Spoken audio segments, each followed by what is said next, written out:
Good afternoon, everyone. My name is Al Roulette, and I have the unique privilege of being the chair of the Budget Fiscal Advisory Committee. Thank you so much for your patience. I think the heat in Sacramento has affected every driver that I've encountered in the wonderful county of Sacramento. I want to thank each of you for your ongoing commitment and valuable contributions as we continue this work. Let's build on the foundation established in our first meeting to ensure that recommendations align with the Commission's goals and Proposition 1. We want to uphold every element of our fiscal responsibility. And again, I'm going to reiterate our commitment to transparency. Your insights remain critical in advancing the mission and ensuring that resources are allocated effectively. Before we take roll, is the vice chair on? Yes, Chris. Yes. Would you like to say something? Sure. Thanks, Chair Roulette. Just want to echo your appreciation for everybody's time and contributions to today's meeting. Looking forward to the discussion. Thanks. Very good. Now we will take roll and establish a quorum. Please note that under Bagley-Keene Open Meetings Act, of course, I always forget this, I'm the worst. I almost said Sandra, and I know you're not Sandra. You might want to introduce yourself, too. Hello, I'm Chrysanthi Knickerbocker, in case anyone was wondering how to pronounce that first name. Please note that under Bagley-Keene Open Meetings Act, any commissioners who are participating remotely must keep their camera on at all times and will be asked during roll call to disclose if they have any other adults over the age of 18 in the room with them during the meeting and the nature of their relationship with these individuals. Now I will take roll. Chair Roulette. Here. Vice Chair Contreras. Here, and I'm the only adult in the room. Thank you. Commissioner Bunch. Absent. Commissioner Carnevale. I am here alone. Commissioner Gordon. Here. Commissioner Harabidian, I don't know how to pronounce that, but Palmaro designee. Marking absent. Commissioner Wilkes.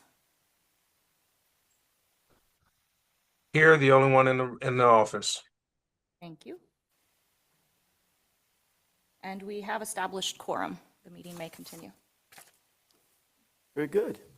Thank you so much, commissioners who were able to join us online and in the room. Thank you, Dave. By the way, for those of you who are online, I bought cookies with no nuts, chocolate chip. They weren't made by me. However, I endorsed the chef who made them for me just for the individuals who are here. So at our next meeting, if you want to join us, we'll have some cookies made just for you.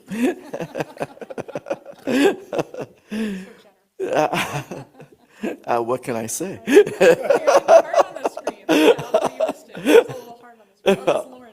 Oh, thank you, Lauren. Okay, I better focus here. We are now moving on to agenda item 2, announcements. As a reminder, today's meeting will follow again the Bagley-Keene Open Meeting Act with an enhanced public comment segment to foster genuine dialogue between the committee and the community. The next commission meeting is scheduled for next Thursday, that's August 28th at 9 a.m. with the agenda available on the website at bhsoac.ca.gov. That concludes the announcements for this afternoon. I want to again welcome everyone to the meeting. We have received, I said that concludes the announcements. There is one additional announcement. My apologies.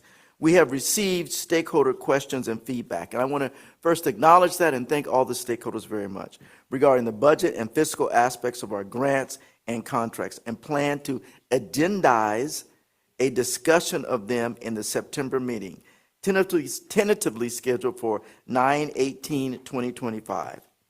That's the tentative time scheduled for the meeting, and it would be at noon again.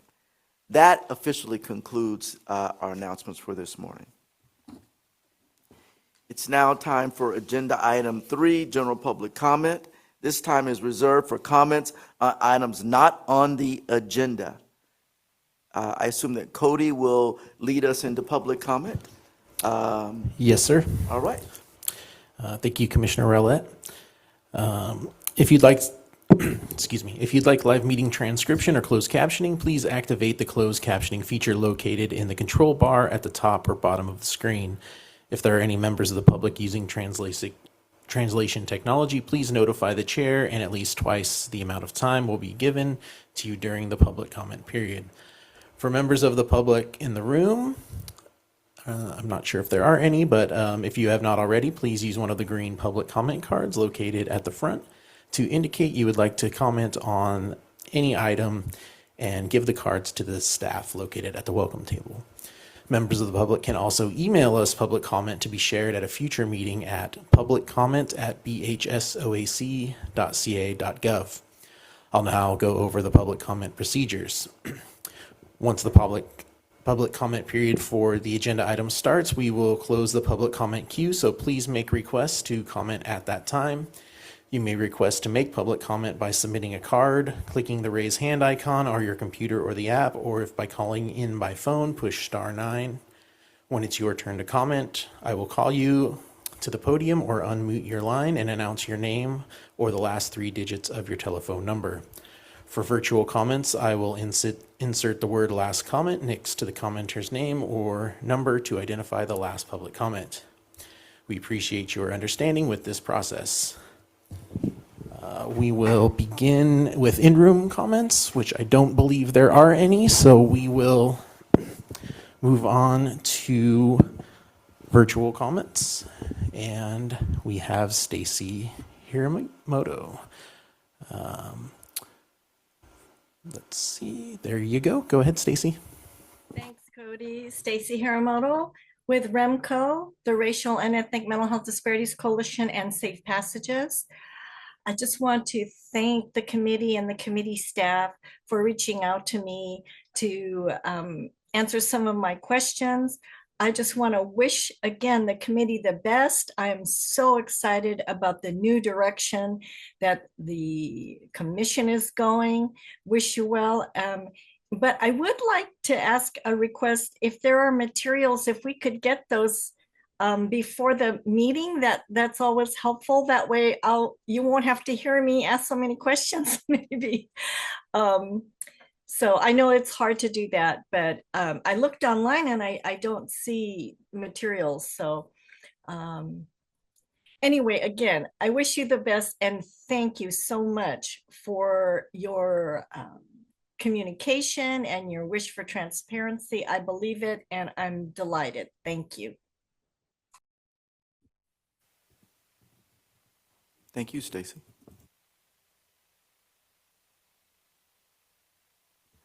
Cody, are there additional public comments online? That was the last public comment. Thank you. Thank you. We will now move on to agenda item 4.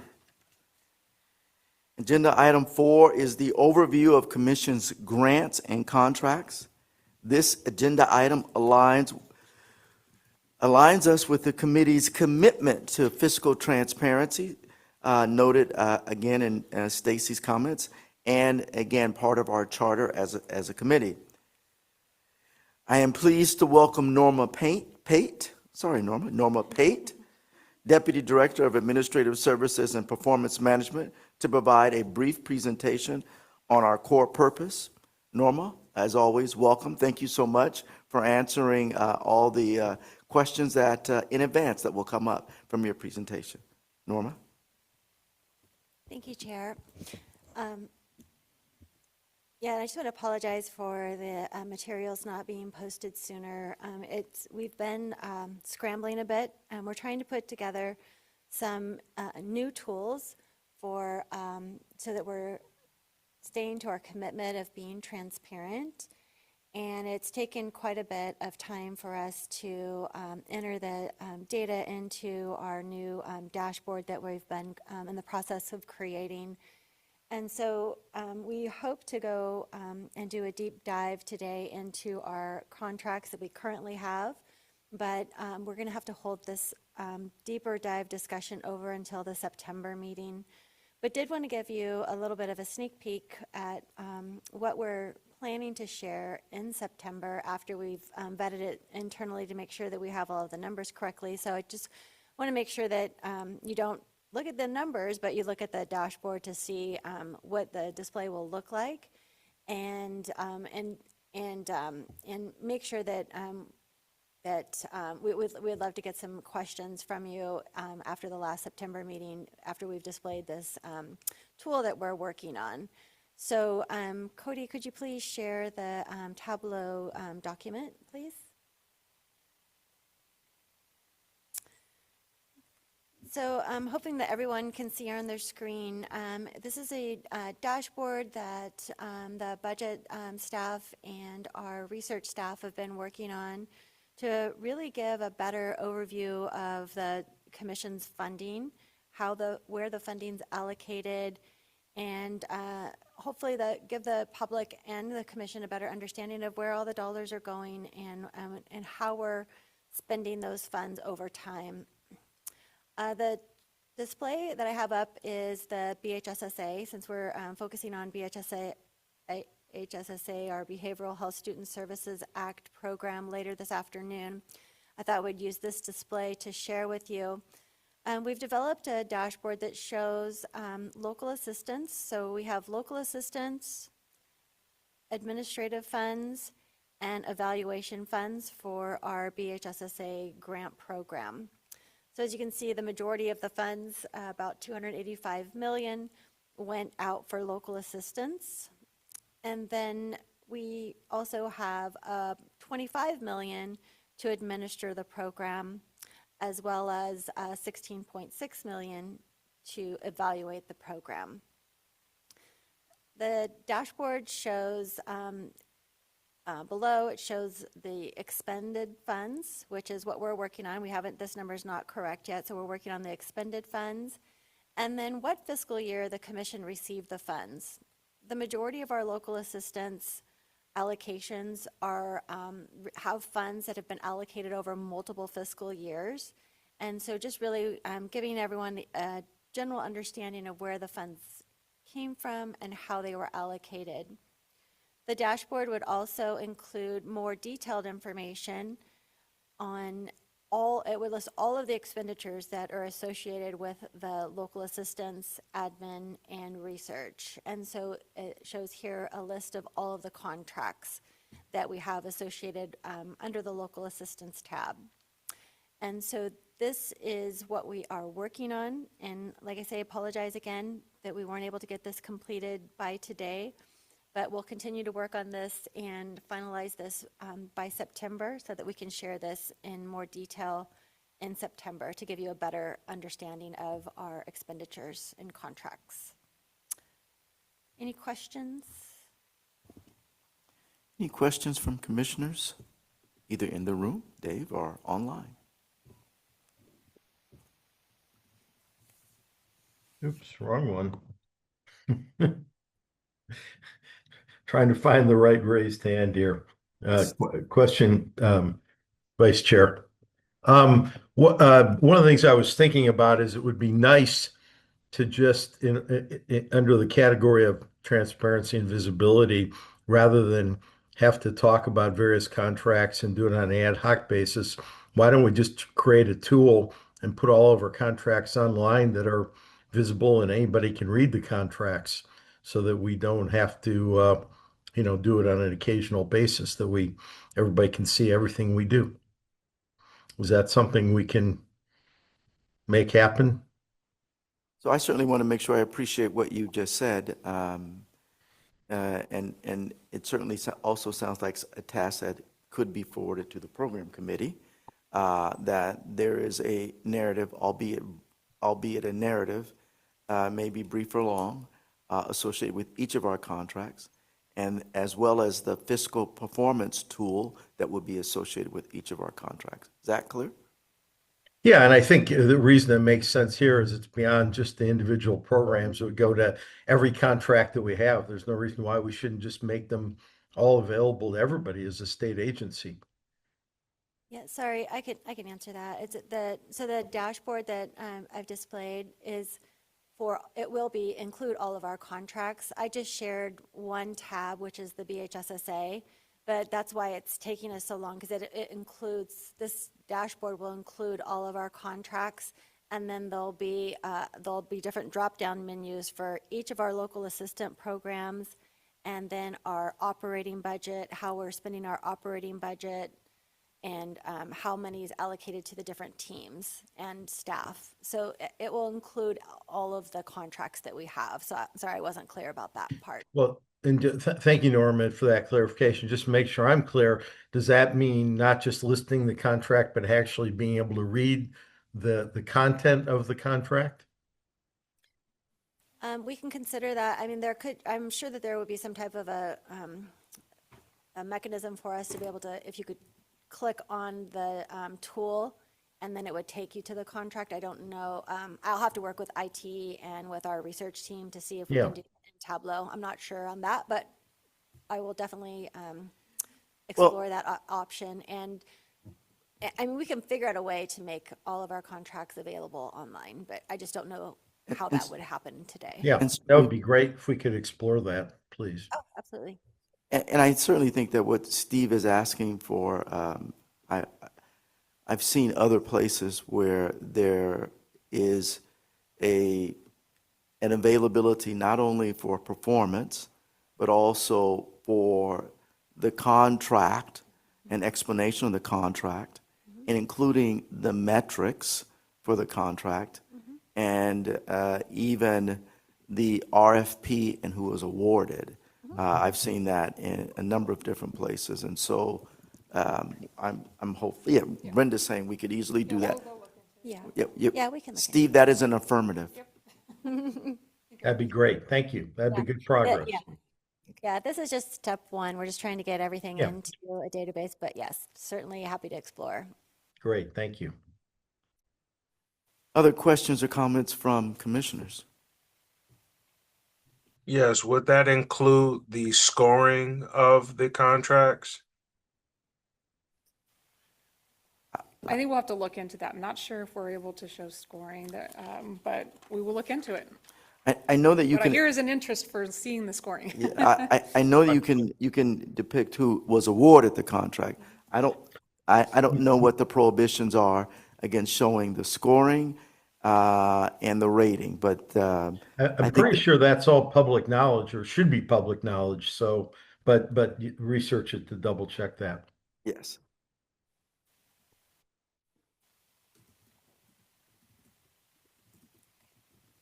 Okay.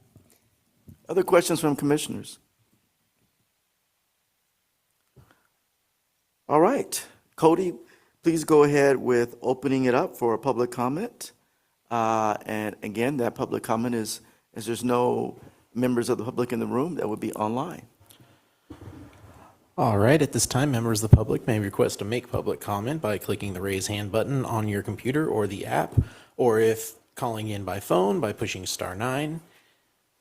We will begin with in-room comments. When your name is called, please proceed to the podium. Oh, wait, no one in room, sorry.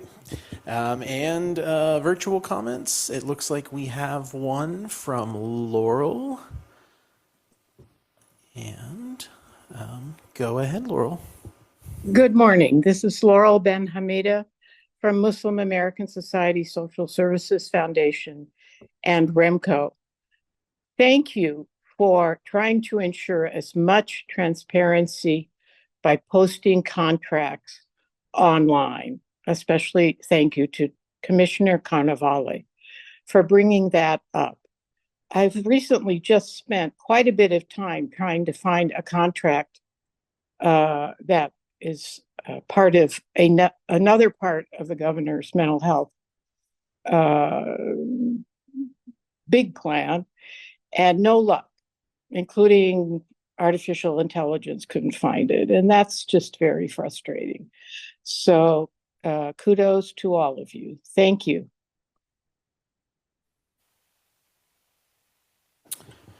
And that was the last public comment. Thank you again. Norma, could you tell us how many contracts currently under the purview of the commission, total number? it's approximately 198. Okay. No small number.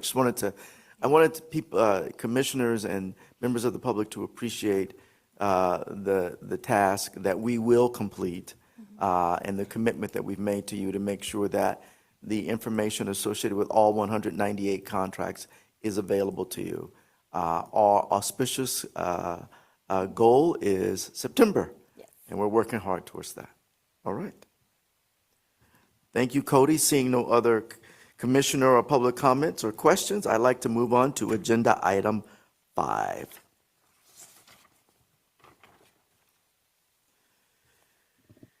Today, we will provide an overview of the Commission's proposed fiscal year 2025-26 budget, emphasizing its critical role in responsible financial management and strategic decision-making. Again, we will keep saying it until, again, it's just so obvious. Transparency is not a goal here.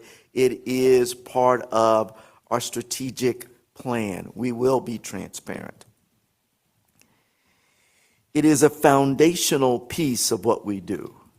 By engaging in open discussions like these, in collaborative efforts with members of the public, it helps us enhance and build upon the trust that you have not asked for, but insisted upon.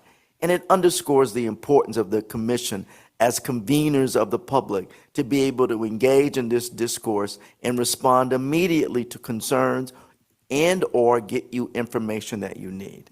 With that, your presence and active participation in this process is appreciated.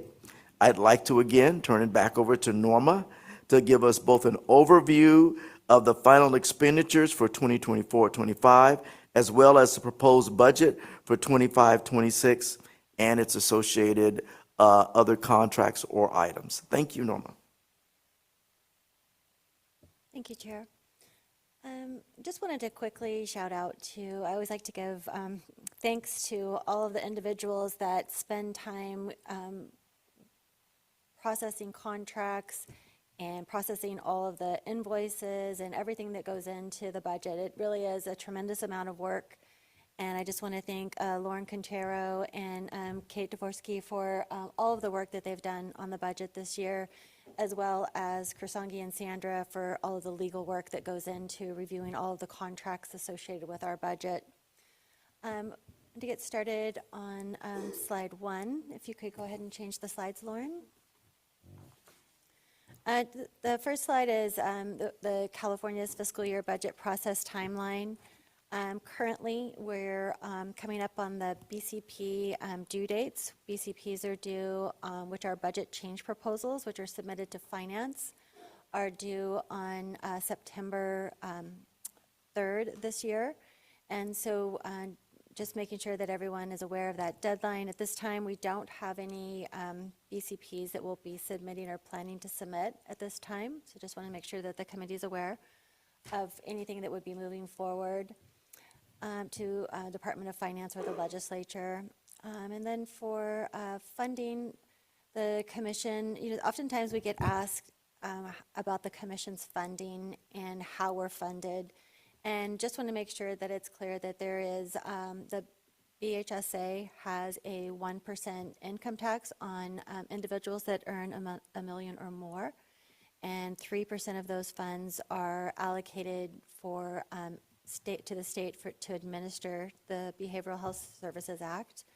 And the commission is fully funded by the Behavioral Health Services Act fund. And then the next slide is our current funding sources include funding for local assistance. This is our ongoing funds. We have the Mental Health Wellness Act, which is $20 million. And then we also have the Behavioral Health Student Services Act that is $7.6 million ongoing. And also our community advocacy contracts, which we have 9 specific populations that are currently under contract, and that is 6.7 million. And then more recently, we received funding to evaluate full service partnership programs under SB 465. And so we have about 400,000 annually to evaluate FSP programs. We also have one-time funds that are through the Behavioral Health Student Services Act program. We have 25 million that we received in 1920 to administer this program, which includes limited term staff. We can hire limited term staff, or we could contract out with these funds. And then also 16.6 million to evaluate the Behavioral Health Student Services Act program, which also was done through a budget change proposal, and there are specific requirements in that budget change proposal for the commission and the evaluation of this program.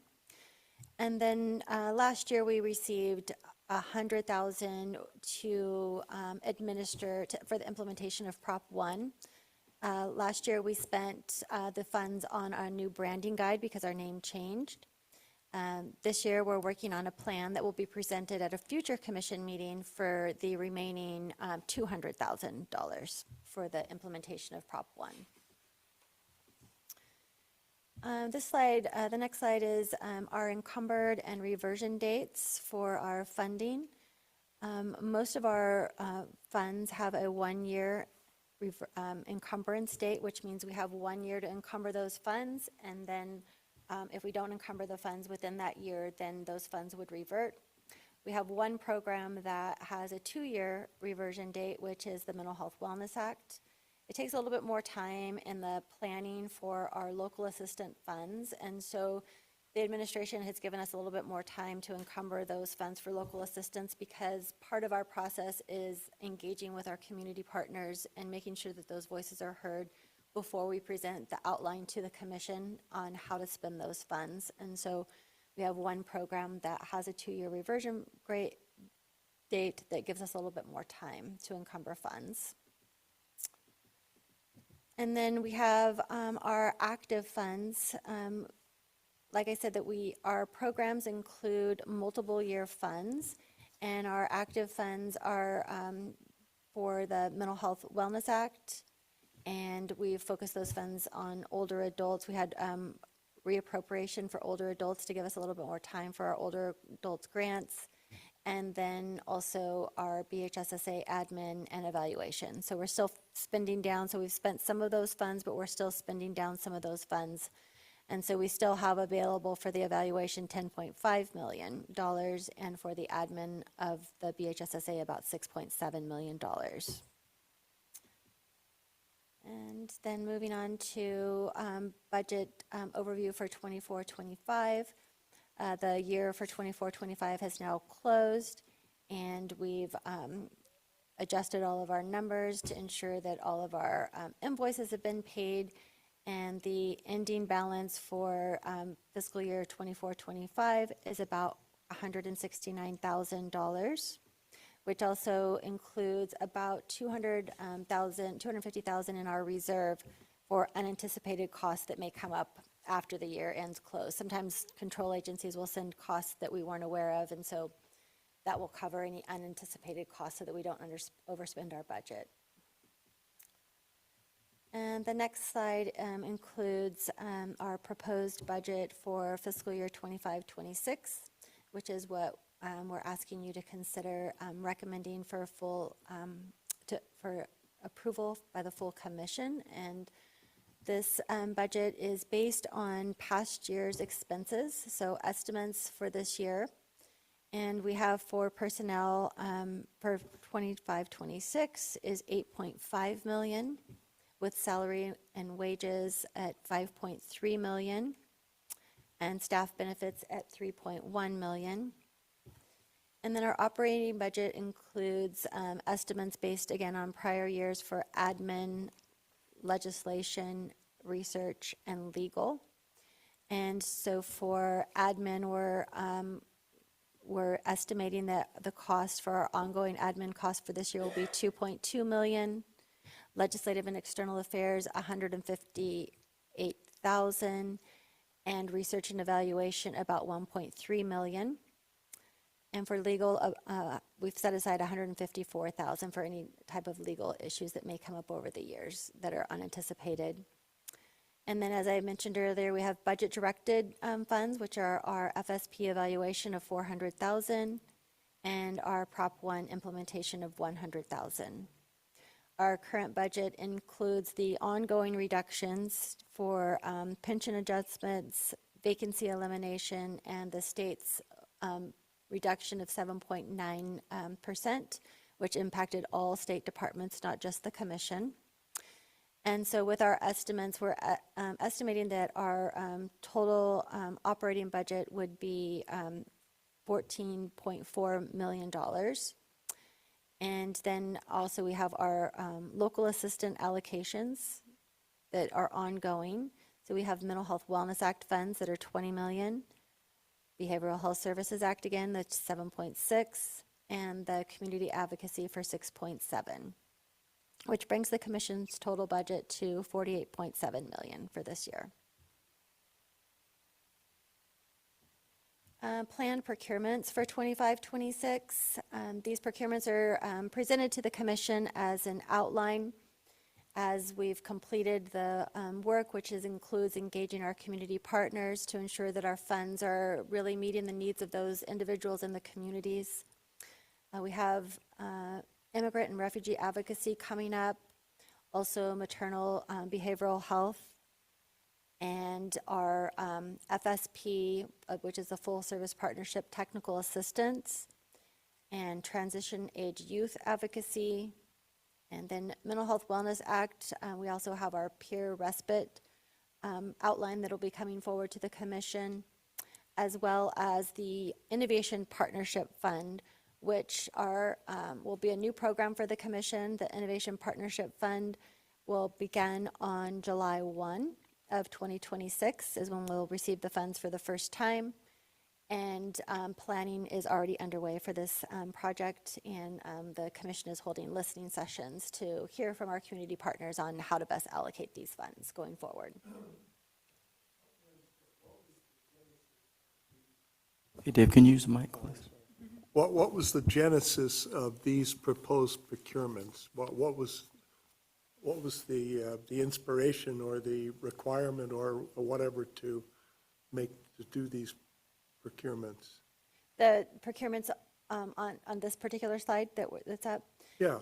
So immigrants and refugees are funds that we received as part of our advocacy fund, the $6.7 million. Portion of those funds are set aside for $670,000 each year for the immigrant and refugee population. And those funds were awarded to the commission through a request that we received approval through the legislature. We submitted a legislative proposal asking for funds to support the immigrant and refugee populations. And then for the Mental Health Wellness Act Maternal Behavioral Health Technical Assistance, that was a commission directed. So the Mental Health Wellness Act funds is $20 million annually that we receive. Right. And then the commission directed 6 different priorities, one of which is the maternal behavioral health priority. And then also the Mental Health Wellness Act FSP technical assistance was also one of the priorities that the commission directed. And the peer respite was also commission directed with the Mental Health Wellness Act funds. The transition age youth. I have a question for Brenda, if I may interrupt. Do all those priorities align perfectly with Proposition 1? TBD. We're looking into that right now. So with FSP technical assistance, FSPs, yes. Yes. That's pretty clear. Yes. I think we're kind of looking at the advocacy contracts, and I think peer respite, I'm learning more about those, but from what I'm gathering, it looks pretty good. And then the maternal behavioral health TA, I'm not sure about that one. So I think in terms of Prop 1, maybe there might be a nexus there, but that's something I'm not as sure about that one. And of course, innovation, that's Prop 1 directed to us, so we are working on that right now. So you appreciated my question immediately. When I heard the categories, it made sense. And so in terms of Dave's question, and thank you so much for being able to pause in the middle of the presentation and answer questions. Sometimes the sort of organic process is helpful in committees. If something is not perfectly aligned with Prop 1, how do you recommend that we as a committee, or do we simply say to the larger commission, we're not sure that this component of this requisition, or this procurement, procurement aligns with Prop 1? What do you recommend? I mean, I think we need to be sure without that. So first, we need to do our research and really understand it and be on the same page as a commission. And then I think, once we do that, we need to figure out like kind of what's the cut point of like where we were and where we're going. So, Yeah, so if I may, really what prompted my question was the fact that there is so much going on in the world now, in our world of funding or not funding or whatever. It sounds like these programs were approved sort of last year, legislation or whatever. Now there's going to be a competitive procurement. So the work will, for all intents and purposes, not start in earnest probably until next year. And have things changed in ways that we would want to adjust any of these priorities just because of what's going on around us? So I don't have an answer for that, but it just, it seems. I think with the maternal mental health one, I mean, that was from before, and that is already underway. So that's already started. That started July 1, 2025. Okay. So that's already full steam ahead on that one. With the immigrant and the refugee, that and the transition-aged youth, I know it did come up in the program advisory committee of looking to, or revisiting our advocacy contracts, but this is all statutorily mandated, so we're doing it in accordance with the statute. So trying to think about, as we're transitioning from MHSA to BHSA, what does that transition look like in the new world, so that we're making sure that we are aligning in the new world. Well, if the work's going on, then what's the procurement for? To continue it or adjust it? Oh, I'm sorry, this is the or- technical assistance. This is just the TA, so the actual. Oh, I see. Yeah. Okay. Sorry, that wasn't clear. The grants are already, we've already The grant allocated starts funding July for 1. the I'm sorry, grants, thank you. But there was just an adjustment to the TA piece, so there's just, this is only the TA. Okay. Yep. So we're just, I believe we were, Melissa, correct me if I'm wrong, we were planning to do that work in-house, and then just, we don't have the resources right now to do that work, and so we've decided to do that portion as a competitive bid and look to outside the commission to do that work, the TA work. Does that make sense? Okay. It does. Yeah, and this was just, this is one of the programs that when we had originally thought that the Mental Health Wellness Act funds was going to, as proposed by the budget, would be reduced for the commission. This is one of the programs that was in jeopardy of not being funded. And so because we received, another year of the Mental Health Wellness Act funds, we were able to fund the maternal behavioral health project. But this is just the TA piece that was left that still needed to be addressed. And I just appreciate you guys bringing this up, because it is going to be something we're going to have to think of as we transition. So, we might, this is a transitional period, but knowing that the future is really anchored in BHSA, which are the priority populations, the 90% of the money collected for the BHSA goes to the counties. The counties are being required now under the statute to focus on the priority populations, and that's nice. So it just makes sense that we would want to align that, because the work we do is in support of the counties, right? So. And then as far as the advocacy dollars, the transition age youth advocacy and the immigrant and refugee advocacy, the scope of work for those was developed by the commission. So we received the funding, and the last time we did listening sessions and heard from our community partners on the need, it was around outreach and engagement, technical assistance and training, and advocacy. And so those were the three categories that were selected in our last well, this was like, it's been several years now, it's probably 2016 where we made that determination. And so that's something that the commission can always explore too, is the scope of work for the advocacy contracts. I also want to make sure that as we respond to questions throughout the presentation by commissioners, there will be certainly an opportunity for public comment, that our commissioners online, if you want to ask questions, that somebody's monitoring that, good. And then if you could also make sure, our executive director will make sure that if there is work that has been approved by the commission, and in this particular case, we're talking about contracts that have been approved, but this is TA that we are now outsourcing because, as I understand it, we don't have the resources internally to do the TA. Correct. Okay? But if the work is not aligned with Prop 1 because it was approved prior to the passage of Prop 1, I think it's very important that we know that, because there are certain optics about that we want to talk about, and potential ramifications going forward. And then that speaks to Dave's point about the ever-changing world that we are in, and that's just our small portion, which is behavioral health. And okay, all right, thank you. Yeah. Any other commissioner questions? I don't know if there's any other commissioner questions online. Not hearing it, continue, please. Okay, then the next slide is the proposed adjustment to the mental health wellness out, which is what we were just discussing. The maternal behavioral health funding allocation. In November of 2024, the commission approved the request for proposal to award $21 million for the competitive bid process for the maternal behavioral health 0 to 5 population, of which $3 million was for technical assistance and evaluation. And the total funds for this project have been reduced from 21 million to 20, which is consistent with all of the other allocations that the commission directed. So there was an error there where we allocated 21 million for maternal mental health, and it should have only been 20. And so, so we've only awarded.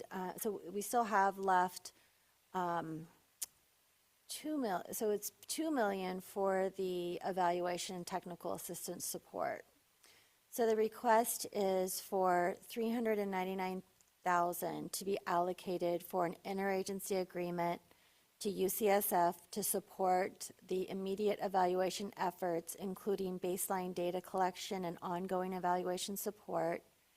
And then the remaining 1.6 million would be allocated for a competitive bid for the technical assistance and landscape analysis.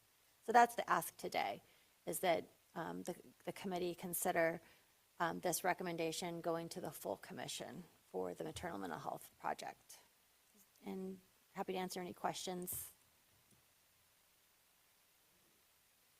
All right, thank you, Norma. And again, I just want to make sure that I appreciate what the ask is. This is for technical assistance for projects that, as I appreciate it now, that were approved and funded prior to the passage of Proposition 1, and that we are requesting TA because the capacity of the commission to provide what is, again, important TA work, important TA for work that was begun prior to the passage of Proposition 1, I do think is important. We want to see how the effectiveness of those dollars and the programs associated with those dollars. Am I saying that correctly, Norma? Yes, okay. Absolutely. Other commissioners, other questions or comments? So we're voting on the recommendation of bringing this to the full commission. Absolutely. We simply are making a recommendation that it go forward to the commission. And then that'll be at the end. There's a motion at the end. So this is just an overview of what I'll be asking at the end. But this is just, I pulled this, we added more detail to this because it had changed since the last time the commission voted on this. So anytime there's a motion or anything that the commission approves and then we make a recommendation for change, I want to remind the commission what you approved and when, and then what changes we're making to that approval. So that's why this has a slide of its own. So I'll have more to ask at the end of the presentation that will be a recommendation to move forward to the commission, the full commission. Okay. It's my understanding that the motion is for this committee to recommend to the full commission that they adopt this proposed budget and its associated contracts. Are we talking about a separate motion? I just want to No, make sure no. I have the No, motions aligned. That's correct. The Okay, so but it's not just to move it forward, but a recommendation that they also adopt it? Yeah, Yes. yeah. So there's wanna more- clarify. There's more to come, but this is one of. Motions are important. Yes. One of many, but just wanted to make sure that I was clear with the commission about what they've adopted and what we're changing. And Krisanji, in the same way, if we don't vote to move it forward, I think that there's a clear message that the fiscal committee has questions and is not ready to endorse it going forward to the full commission. Yes, that would be correct. Okay, I got it. All right. Commissioner Wilkes, other questions? All right. Were there questions from other commissioners?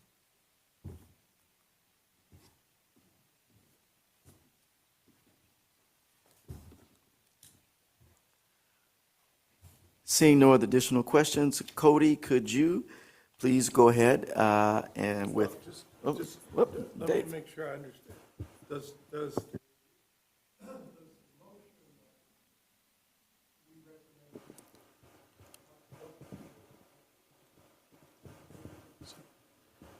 does that pertain only to this, this maternal behavioral health funding allocation, or to more than that? So it is Norma and, So I just want to be clear, so for the maternal behavioral health, the commission already approved in November 2024, the Mental Health Wellness Act funds for the maternal 0 to 5 grants, which are already allocated and underway. This is just pulling out, the commission approved the funds also for the evaluation and the technical assistance. But instead of doing that internally and using the money for resources internally, we're just switching that to allocate the funds. So that's a yes, it's just an adjustment. Adjustment, It's yes. an adjustment, Yes. so. Yes. So it would be the proposed budget adjustments for the maternal and child health. And I think if I move on to the next slide, it might be clear about what the actual motion Yeah. is, because the next slide gives the more detail of what we're asking today to move, for the committee to consider moving forward to the full commission. So I'll start at the bottom and go up since we're on the maternal mental health. So the maternal mental health ask is that $2 million in Mental Health Wellness Act funds previously set aside for maternal behavioral health technical assistance, and then $399,000 to be allocated for an interagency agreement with UCSF for evaluation support, and the remaining $1.6 million be allocated for a competitive bid for technical assistance and landscape analysis. So that's the ask for that. And then also $110,711 for 3 years of IT security support with a company called Go Secure to protect endpoints from external threats. So this is just our, making sure that we're in a safe environment and our information isn't being shared. We definitely would not want that to happen. And then $150,000 amendment to an organization called TimTote, which is a contract for consulting. This individual is embedded staff and oversees all of our competitive procurements to ensure that they're done in a fair and reasonable way, and that if legally challenged, we would be able to support our decisions. And then $97,000 for a contract with the California Association of Local Behavioral Health Boards and Commissions. This particular contract was, I'm going to date myself now, this was a DMH, a Department of Mental Health contract that was transferred to the commission with the elimination of the Department of Mental Health. Our budget includes $50,555, which was the amount of the original contract that was transferred to us to support the California boards and commissions. The California Boards and Commission has asked for additional funding this year to support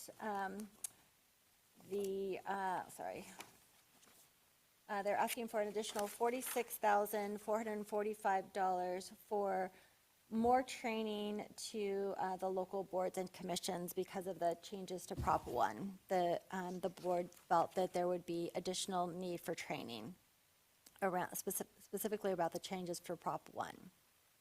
So that is I do have a question about this item. So what's the amount of the original allocation? $50,555. And certainly I know that there are other I won't call it an organization. The Planning Council has provided very robust training, I think at no cost, regarding Prop 1.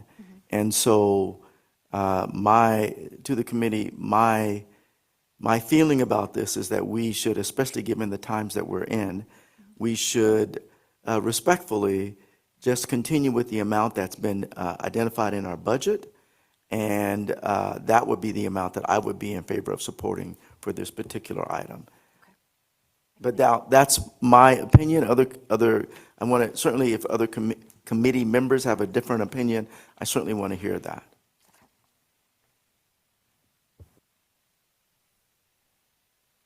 So I don't, when it comes to the vote right now, we're voting on the planned procurements for fiscal year 2025 and 2026.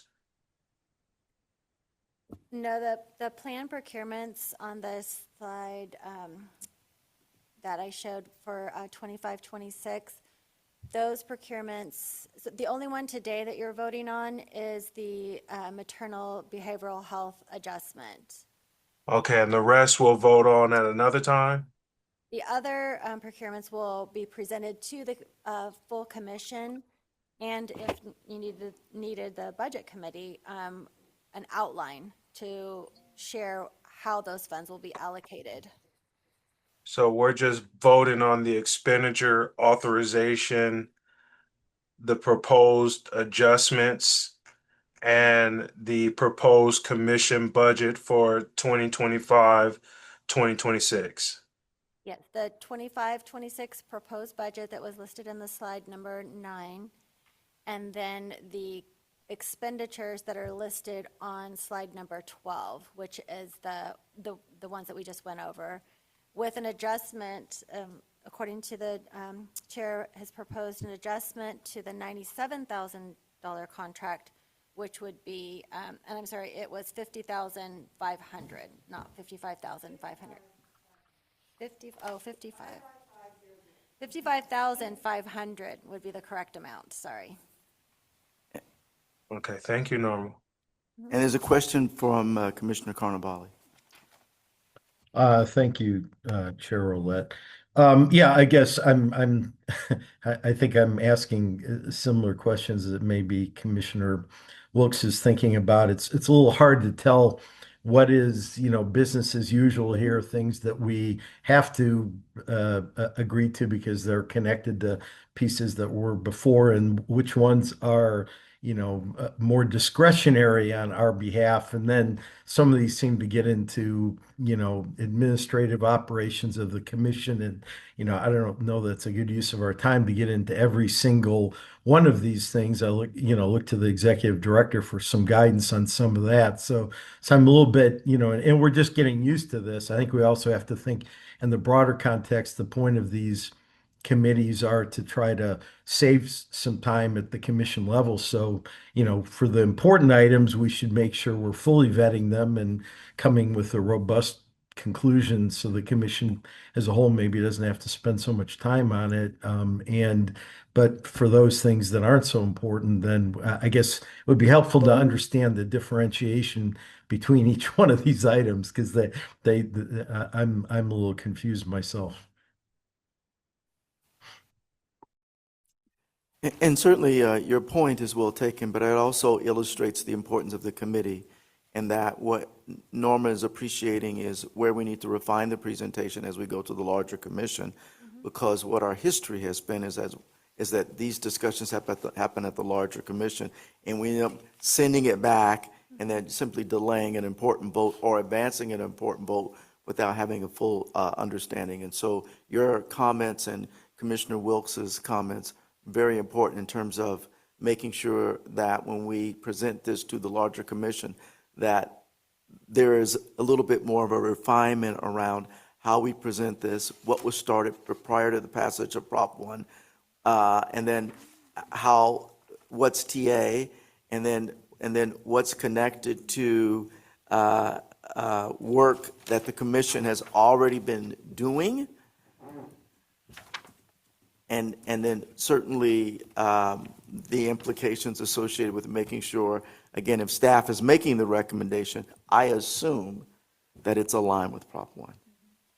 Well, and, like I said, to your point, Chair Rowlett, is that some of this work was voted on prior to Prop 1. So we do have this little transition period of time. And so, to the point, it's like we've already got these maternal mental health projects. These are going. They started July 1. And so now we just need the TA to help them be successful and the evaluation so we can, see how that went and then feed that to wherever that needs to go in the future. And then we do have, I think, to your point, as we are moving into Prop 1, the new things that we're starting to look at and consider how that's going to look and making sure that our commissioners are familiar with what Prop 1 is and what those changes are. And I think our interim director, Will Lightbourne, has started doing some of that work and getting that groundwork more. But I think we are going to have more to come on that because there's conversations that are happening and the systems are starting to move right into the BHSA realm. And so wanting to make sure that our work is aligned with what's happening elsewhere. I also wanted to add that, as I understand in our overall budget, the Department of, and I may be wrong about this, the Department of Finance or the administration mandated a reduction of what percentage? It was 7.6. 7.6, and so consequently, part of the rationale associated with wanting to make sure that as we approve items as budgeted versus consider increases now is that the commission did and is working through a reduction of 7, which is the total amount of the 7.6 million, a 7.6% reduction is? It's, 7.9%, sorry. It's 1.1 million. And then, Number your mic. oh, sorry. Yeah, sorry, it's 7.9% and it's 1.1 million. And then our vacancy elimination was another 385,000. And then there's a pension adjustment for 41,000. And so candidly, upon hearing that information and then recognizing that increases are always thoughtfully presented, it was not a simple summary decision by the chair of the committee to say we can't do that. It was taking into consideration all of that information. So I want to make sure the public and other members of the committee understand that we had our budget reduced. Yeah. And also, just another thing for the committee to consider is with Proposition 1, we have our workload has changed and our budget has been reduced. And we have 27 commissioners now instead of the 16 commissioners.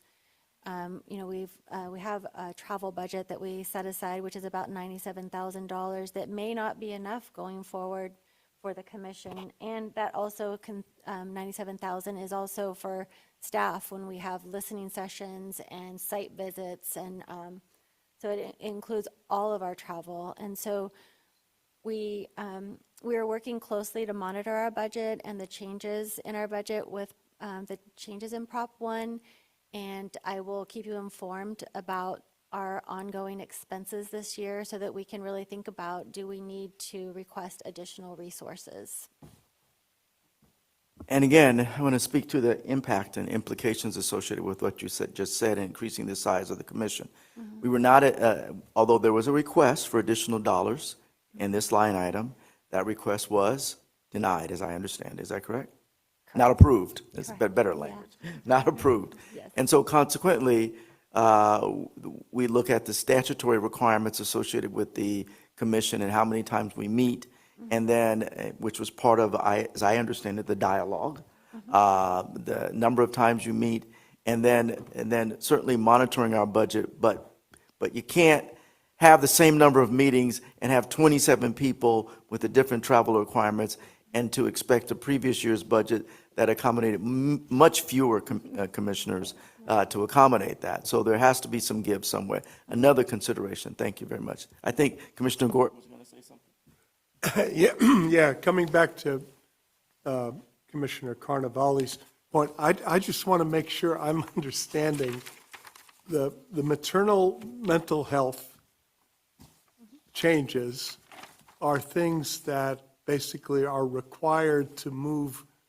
this grant forward in a way that makes adjustments that are necessary to accommodate changing circumstances.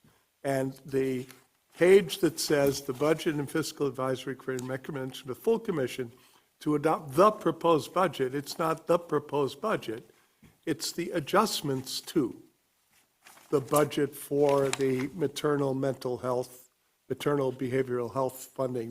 There is nothing more that is requesting us to approve. Yeah, so everything else would be separate and on the table. Oh, sorry, you're basically would be approving the budget as Norma showed, like with the operational expenses and there's a table, right? So. Okay, Lauren, can you bring up the proposed budget? Lauren, table? can you bring up the budget so that we can show the commissioners what they would be voting to move forward to the full commission? So this is the commission budget for 25-26, fiscal year 25-26. So you can see in the first two columns, the budget and the actuals from fiscal year 24-25, and then that last column is what's being proposed for 25-26 for all the operations, meaning the operations within the team, the personnel, our own operations, the budget directed work, and then the reductions. And then all the local assistance. So $48.7 million is what would be 48.7, am I reading that right? I do have my glasses on, so. Yeah, 48.7, yes.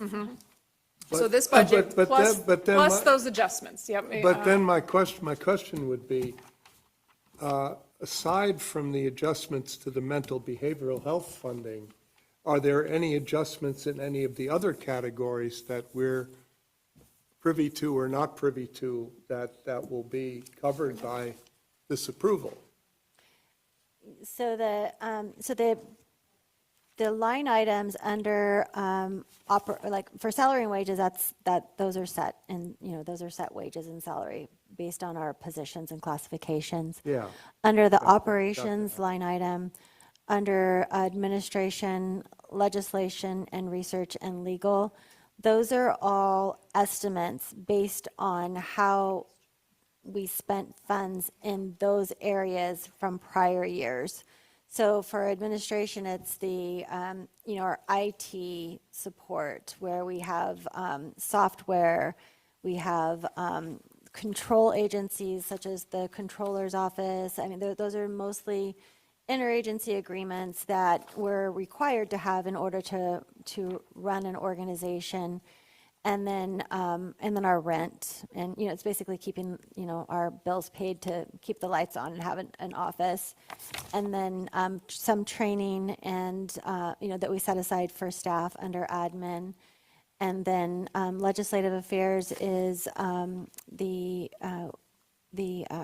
have some internal contracts for website, and then I believe we have a contract for an organization called Program 11 that helps with,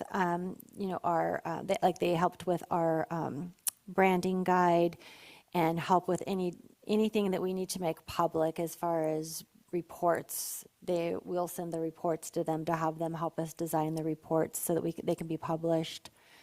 And then our research and evaluation, the majority of those funds are for UCSF. We have embedded staff that are helping the research team with the data work. And so These contracts, so that contract is a 3-year contract, so it was approved prior, but it has 3 years worth of funding associated with it. So these are all estimates based on our ongoing office needs and contracts that are already underway that the commission has approved in a prior, at a prior meeting. The contracts that you haven't approved are the ones that are listed on the the slide 12, which is the 5 or the 3 contracts listed, and then the adjustment to the maternal mental health contract or allocation. And if we were to, Commissioner Chris has his hand up, I want to make sure we get to that.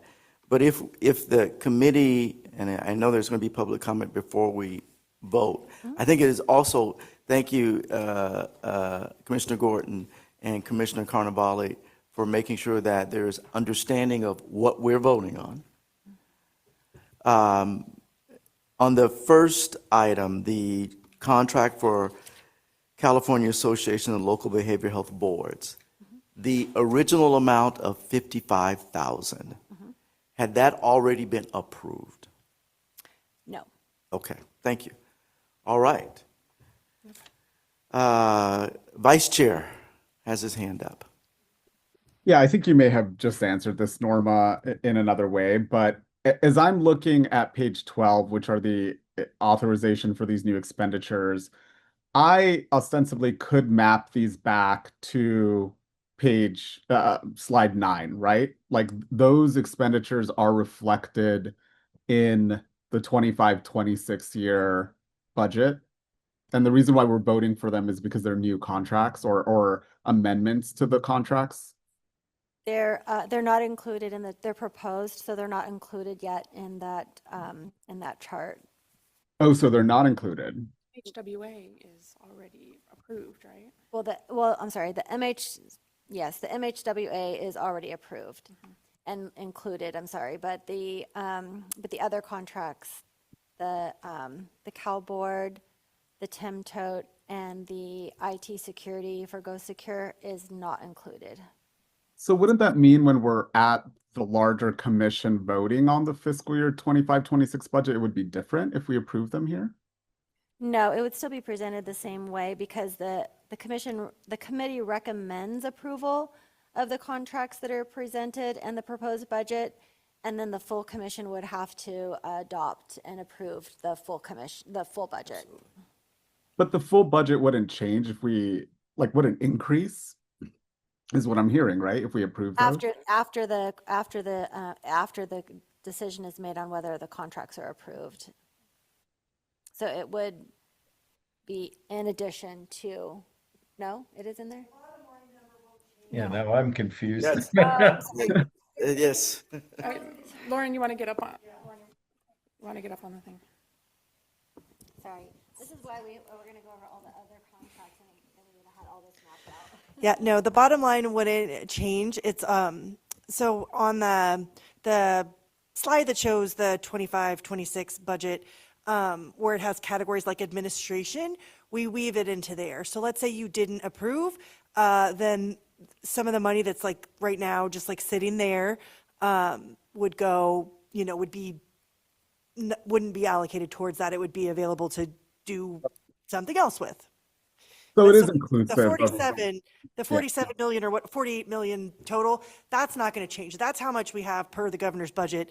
How we, in the governor's budget, it shows us personnel and operations. And so how we carve it up is kind of what the commission is determining. Right now, yeah, with these. And the reason why we're voting for these is because these are new contracts or amendments to current contracts, right? Yeah, and Correct. actually, can I make one question or clarification? Because I think one of the things that's tripping folks up is that the $2 million in the MHWA for maternal behavioral health TA, like that's already been approved, right? The only thing we're doing is we were going to do it in-house and now we're going to do an RFP. The TA. Yeah. You're going to do the TA in-house. And that's included in the 20 million, right? For the mental health The welfare. whole thing, yeah, the Yes, whole thing. yes. So I wonder if we take this off here because it's just a methodology of how we're gonna do it. It's just changing Yeah. like in-house to an RFP. So I think that's probably confusing because it's not like we're approving anything or the commission's not approving anything because the commission's already approved it. So, so it's just, we thought we were gonna do it one way because we thought we had the in-house expertise and capacity to do it, and we don't. So all we're doing is now we're gonna do an RFP. So it's good for you guys to know that we're gonna do an RFP, but there's nothing to approve because it's already been approved. And it begs the question, do you need to even ask the larger, it's an important information item, Yeah. but is there action associated with that? No, and I don't think it needs to go to the full commission because it's going to just confuse everybody like we Yes. just confused ourselves here. Well, which the committee, you just saved the full commission a lot of work. Steve is waving his hand going, there you go, that's what we're supposed to do. That's why we talk about it with you. Okay, all right. So now clarity. But just for clarification. Commissioner Wilkes was going to say something. Sorry. No, go ahead, Norma. No, but just for, I mean, anytime the commission chooses or adopts to do something, I want to vet it back through this commission if there's a change, because then we've changed direction, and so we didn't do exactly what the commission instructed us to do, so. Well, and I'm going to restate that to ensure that I understand it. And again, in terms of this item, the $2 million has already been approved. There was going to be TA. We thought we were going to do it internally. We do not have the capacity to do that. The dollars were approved to do the TA. Now we're going to do it externally and issue a contract. You've brought that to the committee for discussion. We understand it, and there's no objection, I think, from any committee members for us doing that. And therefore, to take it to the larger commission for vote is not necessary. Thank you. Great, okay. And Go ahead. so we will be voting on the budget, which already allocates the funding for the 97,000, the 150,000, and the 110, the 110,000. That is all we're voting on today. That is not my understanding. And My no, understanding is that the budget only included 55,000 and not 97. Our actual budget includes, so the budget as presented today includes 97,000 because it was proposed. You're asking, the committee is asking to make an adjustment so that there would be a reduction to the overall budget by 46,000 because of the ask was for 97,000. And so if you're asking it to be reduced to the 55,000, we would make that adjustment.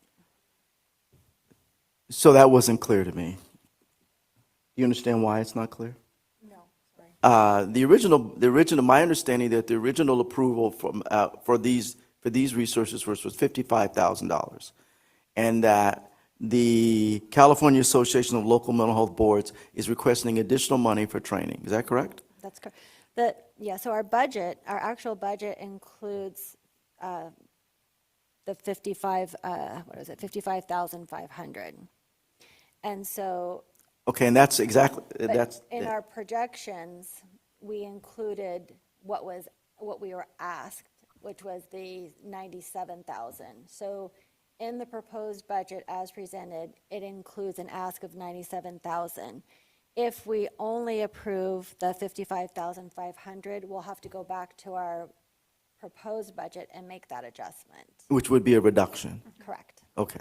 So I recommend that we not do it that way anymore. That we only, if there's additional resource, if there's an additional request and staff is making a recommendation, that we consider that, we keep it separate.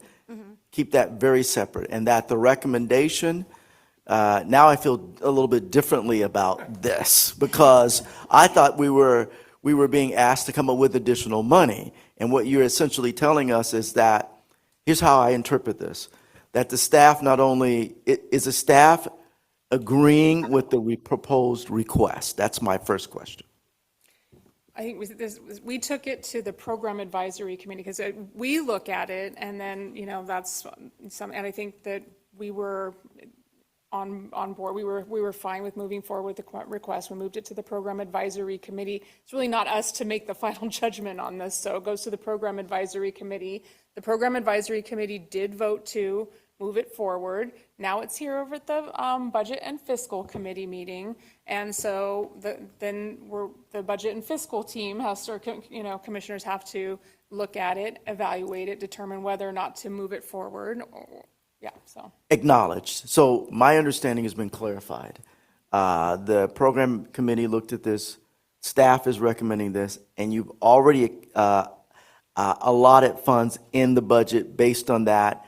And so now my Were you vote. thinking it was going to put us in the red?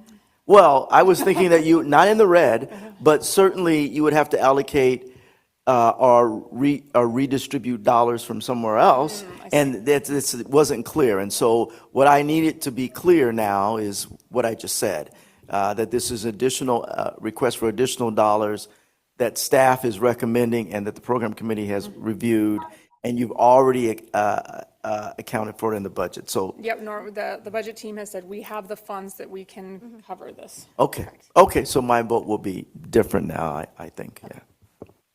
So then, my other question would be, so that the Mental Health Wellness Act, we went through the changes to that. So for the next two, Behavioral Health Student Services Act, Community Advocacy, are those new tranches of money to be put out, or are those continuation of projects that are already, or some combination of the two?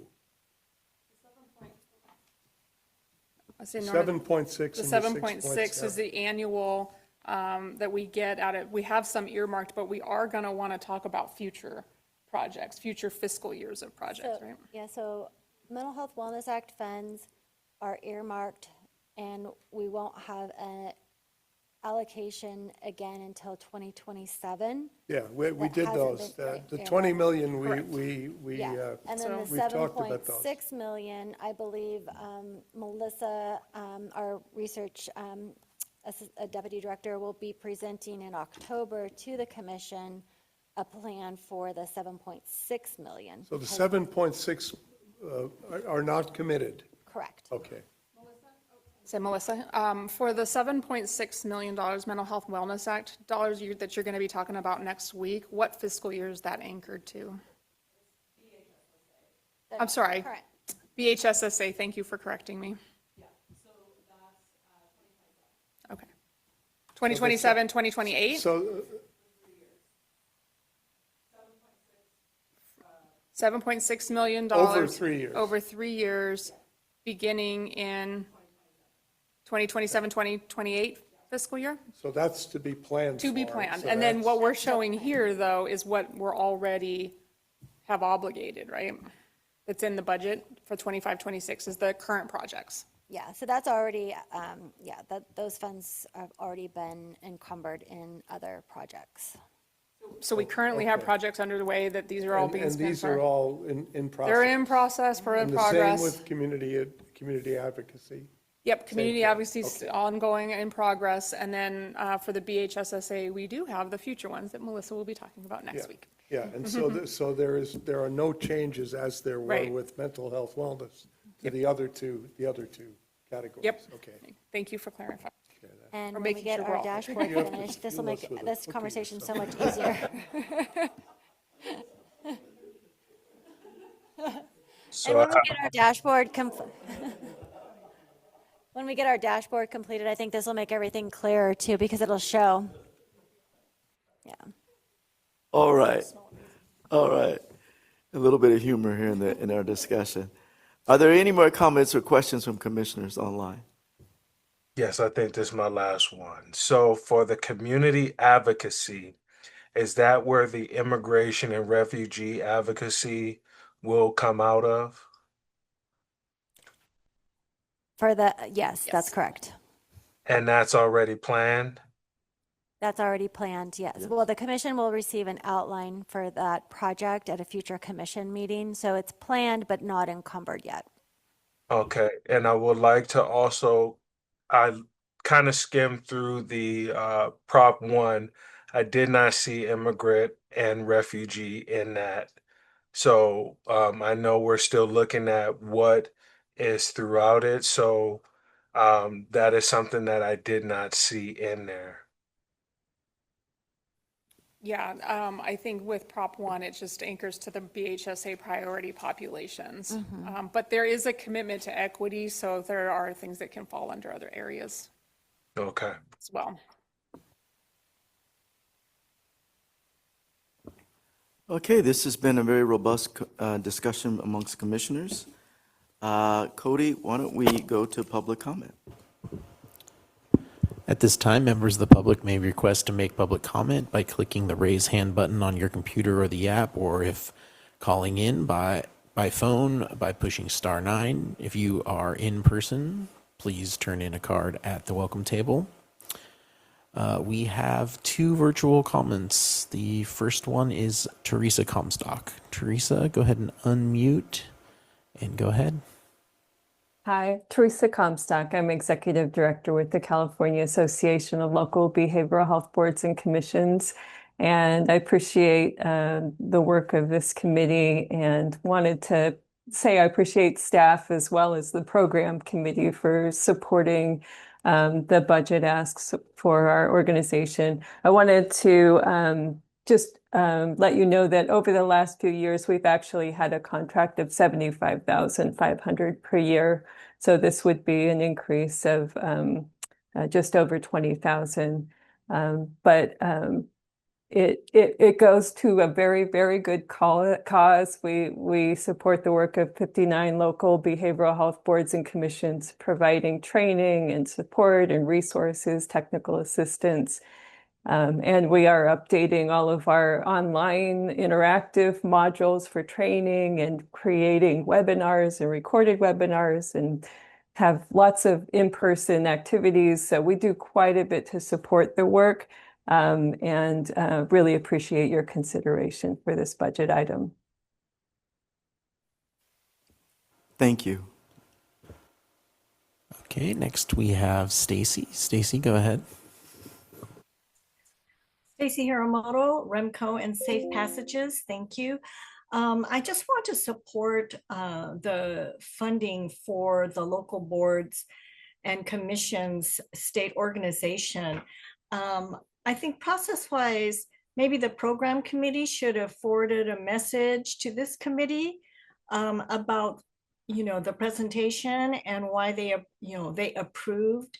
Or this committee maybe should have looked, I don't know if they're even available, the minutes of the program committee, so you know why they approved this request.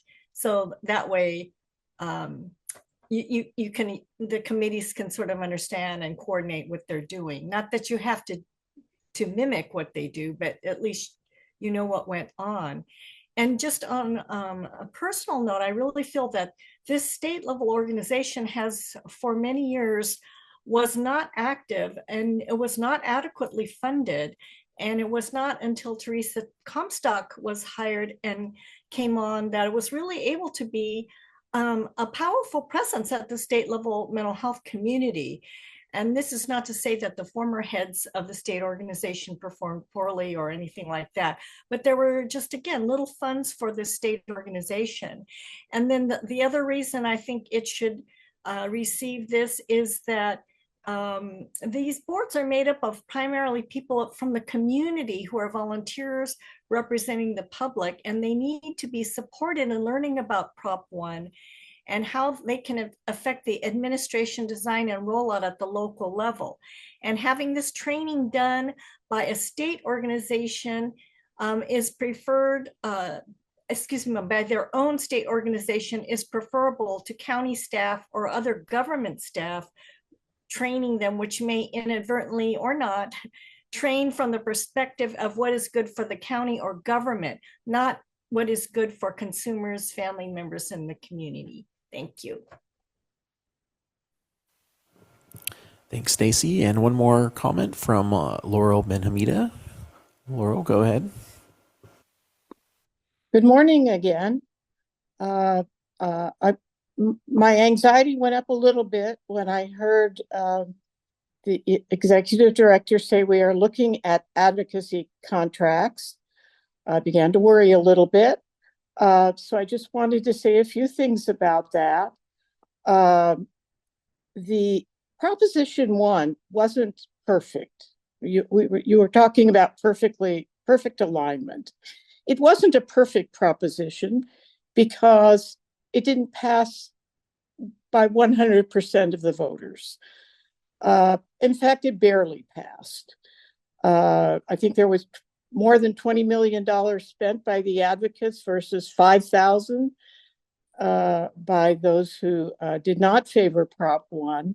So please keep in mind that you don't really have a mandate from the voters on this one. Okay. So I would be careful about the perfect becoming maybe the enemy of the good as you seek perfection. The advocacy contracts are so important, in particular for refugees and immigrants, because it's a way to teach them and the young people especially about how to have a voice in the new country they're living in. And I can tell you that it's just practically brought tears to my eyes sometimes when I've seen some of our young advocates who were part of the TAY contract. One young woman in particular, a Somali immigrant who went on, she's just graduated from Stanford, but she got her first chops with your funding to learn how to be an advocate for mental health. So this money has really had a huge impact, and I would ask you to support it thoroughly and perfectly. Thank you. Thank you, Laurel. And that's the end of public comment. Thank you. Thank you. I wanted to, before I ask Krosanji, it is important to this committee that we role model transparency in our discourse. And what you have appreciated here for the last 45 minutes is a discourse that included how to refine the presentation prior to going to the larger commission, and clarification, particularly from me, regarding the local mental health board allocation. And certainly, as I appreciated that item, my perspective has now changed because I know that the budget won't change. But it also underscores the importance of what was said by Stacy, and that staff really clarify for us that you are making a recommendation and supporting the proposal for what might be a change, that it's been reflected in the overall budget that's being presented to us, and in addition, that the program committee has reviewed that. That doesn't mean, though, that we'll agree with the program committee or that they will agree with us. But what it does mean is that we will always have our discourse, and you'll get a chance to appreciate it and have input into it, and potentially change the trajectory of our decision-making process. So thank you very much for your public comments. Krosanji? Thank you, Chair Roulette. And before I read the motion for the vote, just to be really clear for the transcriptionist and the public, what the proposed budget as presented on includes the information on slide 9 and the expenditure detail on slide 12 without the Mental Health Wellness Act, because that is already approved. So it will include all that information. So the motion would be that the Budget and Fiscal Advisory Committee recommends to the full commission to adopt the proposed budget for fiscal year 2025 to 26 and its associated contracts as presented. Thank you. Krosanji, would you like to Do we take the have lead? a first for the motion? Excuse me, the chair so moves. Sorry, I got ahead. The chair moves. I'll second. Thank you. All right, I will now call roll for the votes. Chair Roulette, Aye. Vice Chair Contreras, Aye. Commissioner Bunch, marking absent. Commissioner Carnavale, Aye. Commissioner Gordon, Aye. Commissioner Palmero designate, I'm never going to get that word right, marking absent. Commissioner Wilks. Aye. The motion passes. Thank you. All right. We'll now move to agenda item 6 and being again aware of the time. We have allocated 30 minutes for this discussion, and we actually have about 25. So just being aware of that. This is the Commission's Behavioral Health Student Services Act grant program, which has a budget of $280 million and focuses on fostering partnerships between county behavioral departments, local education agencies, community organizations. Its goal is to provide comprehensive behavioral health services to K-12 students across California. By August 2024, the program had expanded to 57 of 58 counties, covering 45% of public school districts and 25% of public schools. The program aims to ensure equitable access to behavioral health care for students statewide. At this time, I'd like to ask again Norma to provide a more detailed overview within the time allotted of this item. Thank you, Norma.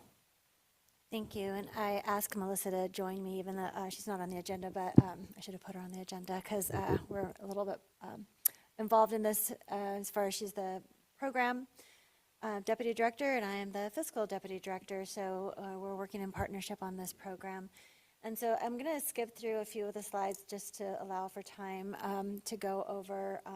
You did a great overview, Chair, of the program. And so I'm just going to go ahead and skip straight to slide number 5, which is more focused on the fiscal components of the Behavioral Health Student Services Act grant program. So I'm really going to confuse you guys with this, but there's a need to be transparent as far as I've been asked several times, where does the money come from, and what are we allowed to do with the funds? And so this slide provides all the details associated with the Behavioral Health Student Services Act grant program. It was quite a journey that to get these funds. We started off, these funds originally started with 4 grants that were funded from the Mental Health Wellness Act grant program. And that's kind of what launched the student-county partnership. And then also the work that Commissioner Gordon did on the school mental health report, along with Kyla Lemason, our research supervisor. But that's where we started with the schools and county partnerships that we currently have. And then the BHSA was launched, and there were several different budget bills and trailer bills that ended up resulting in the on the next slide, sorry, the $280 million local assistant funds that support our grants. We also received $25 million, as we heard in the budget presentation, to administer these grants, and another $16.6 million to evaluate the grants.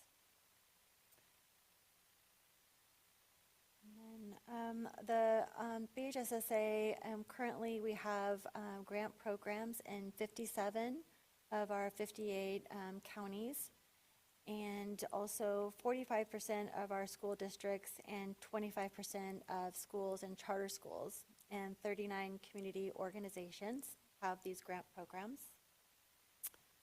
I'm going to turn this over to Melissa. This is the tiered approach that the grants currently are funded by. Yeah, thank you, Norma. So the $280 million, the next couple of slides kind of describe how the districts and schools allocated those funds between kind of even underneath Tier 3 supports, foundational supports, which include training for teachers and school staff, And then using the kind of multi-tiered system and supports model, implementing various interventions across the entire school. Those are the Tier 3 supports. Tier 2 is the starting to get more targeted. It can often look like group support, and then at the very top, the fewest number of children and youth receiving the most targeted interventions. And I apologize, but I think the Tier 1 and Tier 3 should be swapped. I'm seeing that the pyramid is a little misleading. Yeah, so the top of the pyramid should be Tier 3, but still represent the highest needs kids who need the most intensive services. Okay, so our grantees reported hiring 480 staff. Those included direct service staff, clinicians, school counselors, as well as administrators or trainers to support districts. You can see at the bottom that our grantees reported that 242,000 students received Tier 1 services, and again, those are our universal whole school services, and 12,000 received Tier 2 or Tier 3 services. This data is, we're just getting new data submissions from grantees, so we'll be able to provide an update on this. But I think the thing to remember about these tiers is, and I think we have a slide a little later, so I can talk about that in just a sec, but that you can't really, without schools having multi-tiered systems and supports, you can't really focus only on Tier 3. It really requires investing in the full pyramid, so that you are using, wait, did I get it on the next slide? Okay. You're using things like mental health screening, and the multi-tiered system and supports framework to catch kids early and to be able to provide them with services at their lowest level of need so that you prevent the mental health issues from becoming more severe and persistent. Should I turn it back over to you for this? Yeah, and then the grants were awarded in 3 different phases as the money with as I showed you earlier, the budget increased over time, and so the commission awarded the funding in 3 phases. And phase 1 was awarded to 18 partnership grants in 2020, totaling $74.8 million. And then phase 2, there were 19 grants that were awarded in 2021. That was $77.5 million. And phase 3, there were 20 partnerships added and awarded in 2022, totaling an additional $54.9 million. And the next slide is we still had available funding to award, and so we expanded the existing grantees. So we added $47.6 million to expand capacity activities and services to an additional 41 grantees. And these were funds that, like I said, weren't awarded in the previous grants. And then the next slide shows the funding phases. So we had the current counties that were awarded in phase 1 and 2, and those grants will go through 2026. And then phase 3, the counties that were awarded grants, and those grants will go through also 2026.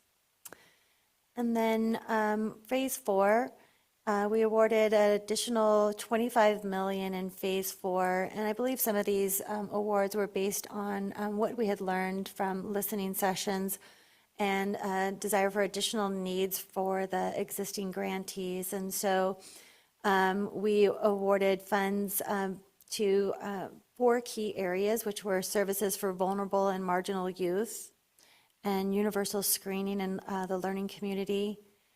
Quality improvement and sustainability, important to sustain these programs. And then, sorry, this is on the next slide, Lauren.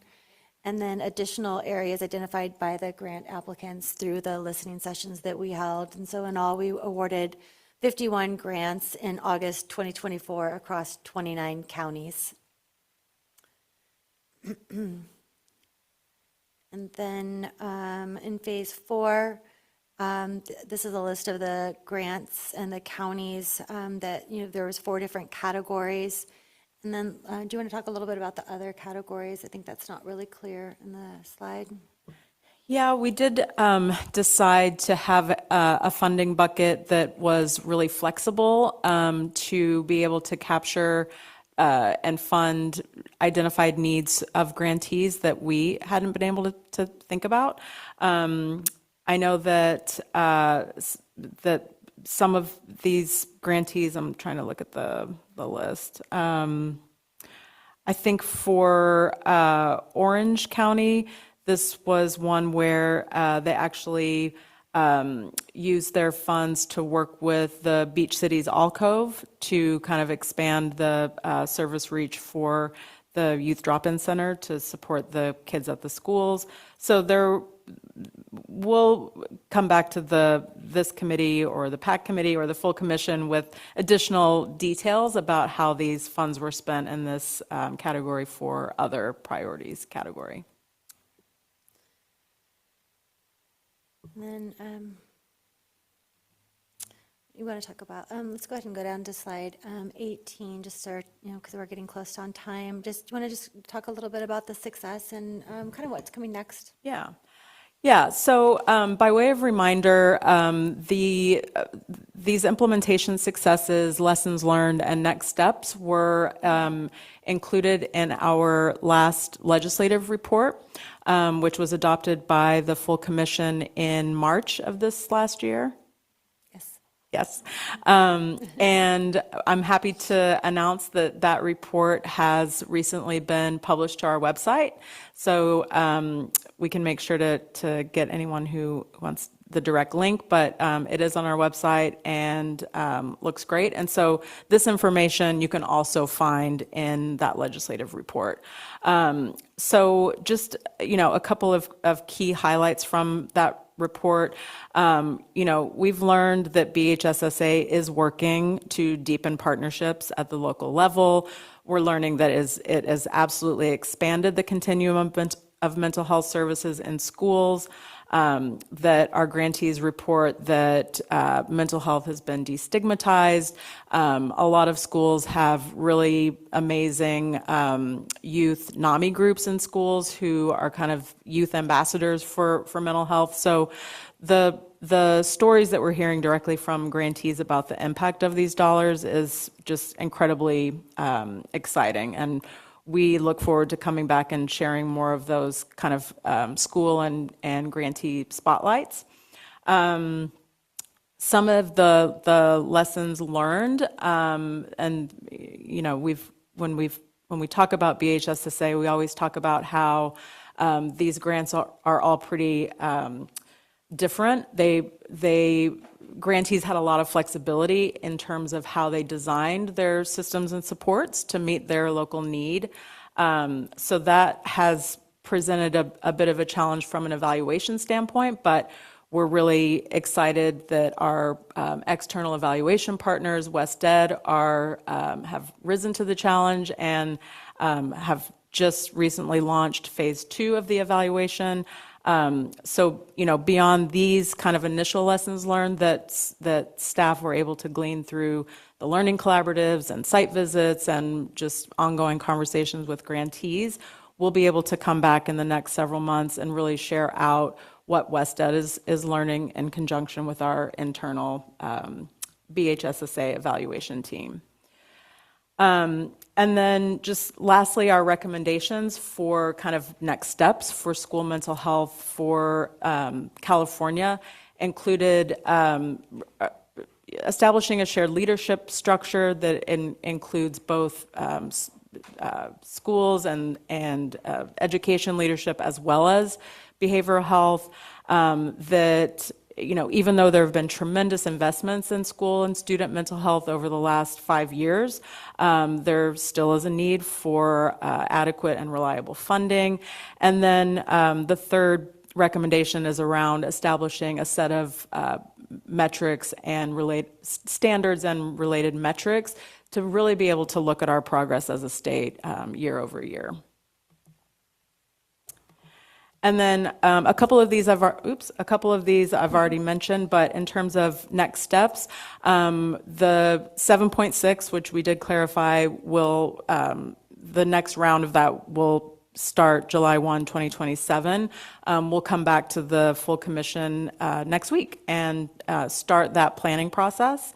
As I mentioned, WestEd has launched phase 2 of the evaluation, and we'll be excited to bring back to the Program Advisory Committee and this committee as well, periodic updates.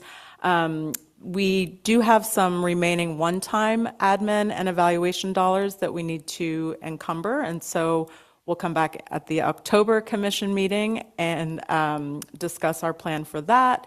And then as part of our ongoing Prop 1 mandate to collaborate and consult with CDPH and DHCS on prevention and early intervention efforts, we're bringing a lot of our learnings and successful strategies to those consultation meetings and having some great conversations around school mental health with our other state agency partners.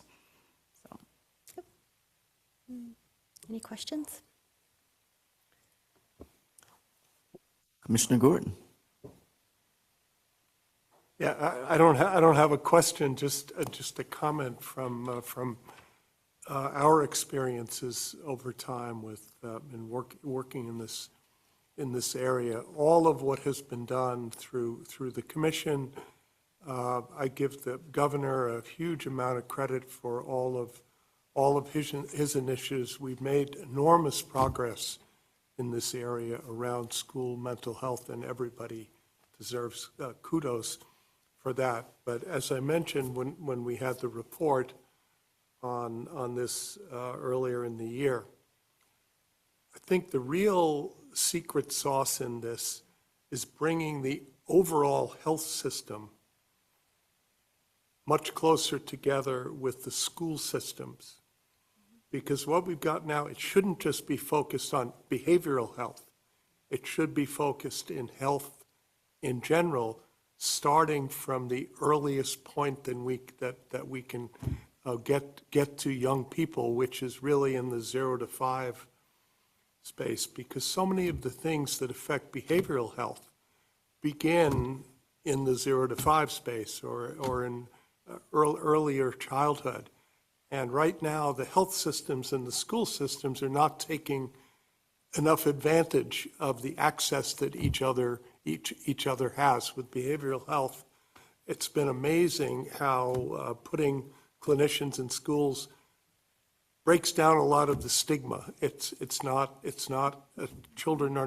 young people are not afraid to come to a clinician who's confidential. So anyway, I would just argue for pushing the envelope to get the larger health systems together. And in our community, the managed care plans have been very, very receptive to doing this. In fact, there's now a new requirement that the first 5 commissions do MOUs with each of the health plans serving a particular county. We happen to have 4 health plans in our county. So anyway, just to keep this moving, because the synergy between the two systems is amazing, and it can be capitalized on much more, particularly on the prevention end at the earlier levels. So kudos to all who've been involved in this. There's been tremendous progress. Thank you, Commissioner Gordon. Comments well made, and I diddle them completely. Commissioner Carnavale, Commissioners Online. Commissioner Carnavale, comments? Thank you. Commissioner Roulette. I couldn't agree more with Commissioner Gordon and the importance of this program. And in fact, I've talked directly to the governor about those concerns that the system is not integrated. But my specific question goes to it appears that a lot of these funds come from the federal government, and my concern is this program being attacked by and withdrawing from federal funding, and what is the current status of that? What do we know about that today?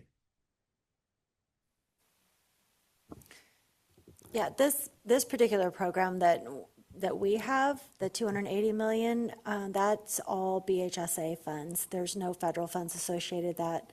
Originally, we did receive federal funds, but then the budget trailer bill language shifted those funds to state funds. So there's no impact to this program.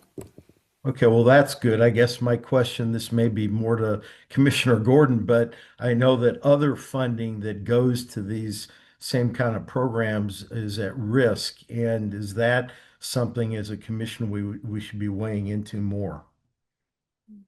Yes, I think so. Our experience in Sacramento County is we have tapped into the Medicare money, which is accessible to families who are in managed care, and we're placing clinicians in all of our schools. We don't know what potential cuts in Medicare, Medicaid will mean for those programs, either the existing ones or the expansions that we have planned. That remains to be seen. The other thing I'll mention is that a lot of the progress we've made is based on building a positive relationship with our county partners, who really are the people in charge of healthcare policy in particular counties. And I think that's very important from the state level to encourage those kinds of partnerships, because all of the schools, public schools and charter schools, are all state funded. The county is state funded, and there are a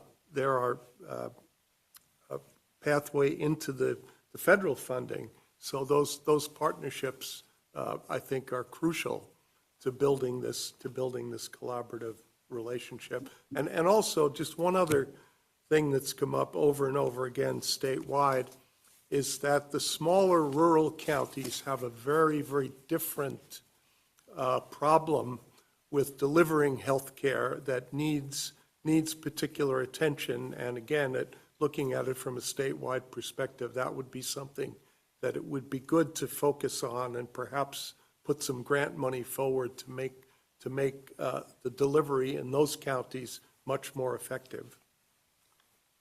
Well, the point I would make here at this meeting for future purposes that unfortunately the federal funding withdrawal appears to me almost inevitable. And this is such a foundationally important program to our prevention and early intervention that I would recommend we track that, and not just for, I'm happy to hear this particular funding, it sounds like, is not at risk, but the purpose of the commission and this committee is not just to approve what's flowing through, but if there are places that we should be advocating for expansion programs, I think we should be looking at that, and we shouldn't just be accepting federal government reduction of these important programs, but the state should be looking for how are we going to step in and replace that funding. And so I think I would ask staff to be very mindful of that, and this would be one of the priorities where I think I would be recommending the commission lean heavily in that direction.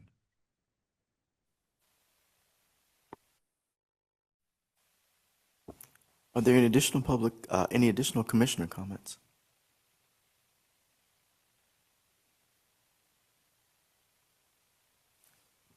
All right, hearing none, we move very quickly to, was there any additional comments from staff? All right, I believe we need to take public comment on this item. Cody, any comments from the public? There are no hands raised. Oh, yes, we have one. Laurel, go ahead.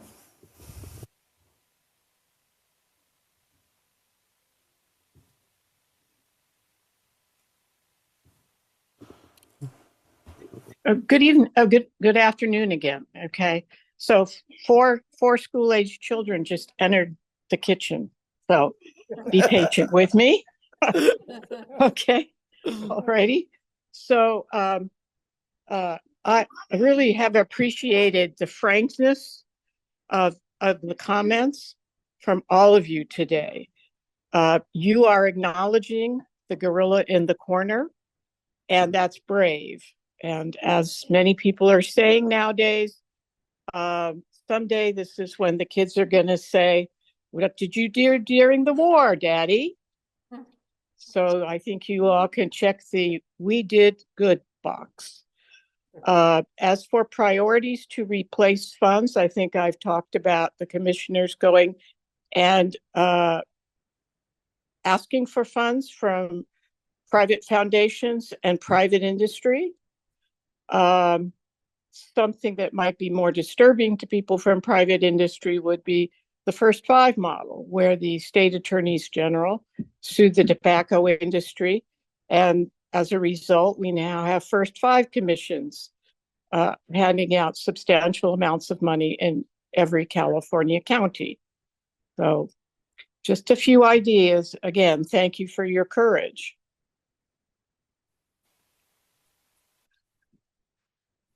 Are there any additional public comments, Cody? That was the last public comment. Thank you. Thank you. Staff, I want to thank staff for presentation on this item. We are now going to move to agenda item 7, which is adjournment. I want to thank you all commissioners for being here today, Dave for being here and eating at least one cookie. We'll leave the rest for the staff.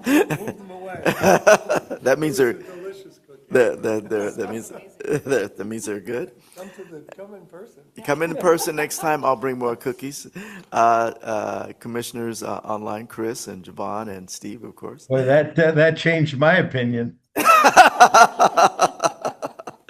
As this is our second meeting of the Budget and Fiscal Committee, I want to take a moment to recognize progress made. Thank you, staff. Certainly thank you, Deputy Directors, Norma and Melissa. Thank you to the team. I really appreciate that. We will be finalizing the schedule this year and anticipate that our next meeting will be September the 18th. With that, I believe we need to take a motion to adjourn the meeting? Okay, because we're a committee, we may just adjourn it. We are officially adjourned at 2:05 p.m. Thank you so very much, and thank you again for your time and insights. And to everyone in the public, thank you for being here and being a part of our discussion. Having you here makes it a better discussion, and your insights are always quite instructive. Thank you again. Take care. Be safe and stay cool. Take care.